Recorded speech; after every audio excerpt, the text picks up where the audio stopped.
Hello and welcome to the awesome TV show with Nikhil Taneja. I'm your dystopian presence host of this show, Nikhil Taneja, and this week I'll be talking about a series set in a dystopian future, The Handmaid's Tale.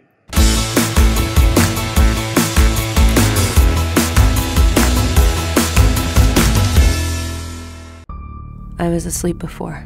That's how we let it happen. When they slaughtered Congress, we didn't wake up.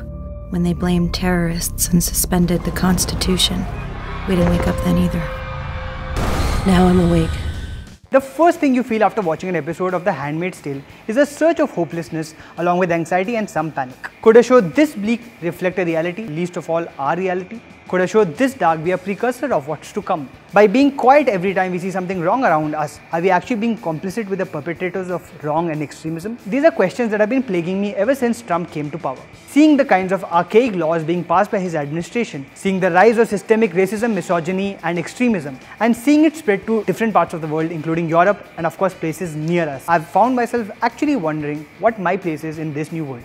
Should I speak out about everything that's going wrong in this world and call out stories of hate and wrongdoing and actually unwittingly amplify them simply by posting them? Should I err on the side of love, kindness and hope and amplify only those stories that shows that the world truly hasn't all gone to shit and that the people who are in the right are still in the overwhelming majority?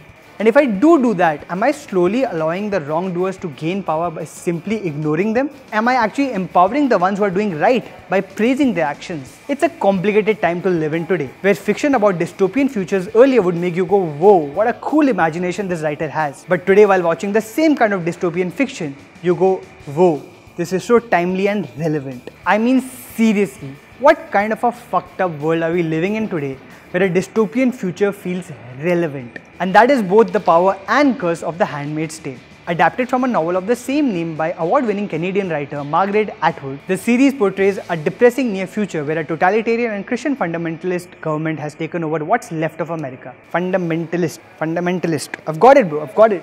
It started when, due to sterility from diseases, the reproductive organs of women started failing across the country.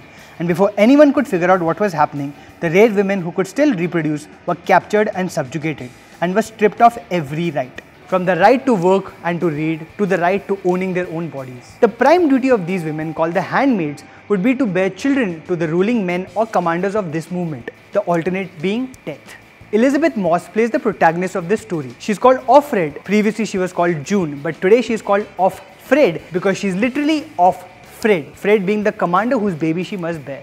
Offred is one of the few strong women left who somehow are still hopeful of someday breaking free of this militancy and reuniting with her daughter who was taken away from her. One of the most buzzed about and possibly important shows of the year, in the time of Trump, the show has gained even more significance as some sort of a warning about the kind of world that may be around the corner if we do not stop and act now before it's too late. The show is a must-watch for the outstanding cast that includes Joseph Fiennes, Yvonne Stewowski and Alexis Bledel, for the stunning visual language that's been created on screen and for the fact that it's a cautionary tale. In fact, I recently read a terrifying article that showed that 10 laws from The Handmaid's Tale have actually been passed in the real world. I would although advise caution that this show is an uncomfortable watch, but then of course all great things are, and The Handmaid's Tale is certainly on its way to greatness. So is The Handmaid's Tale an awesome TV show? You bet it is. Certified awesome. And also consistently horrifying.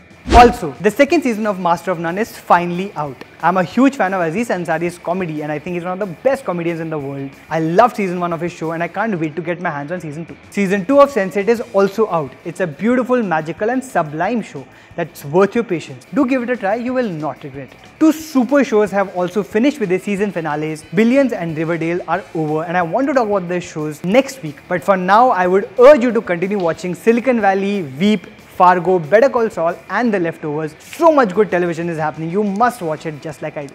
If you also are on the side of love, kindness and humanity, then please like, subscribe and share this video here. Do not forget to watch all my previous episodes right here. Comment on what you think is going wrong with the world below. And of course, please follow me on all social channels on Taneja Main Hoon because Taneja Main Hoon mark idhar hai.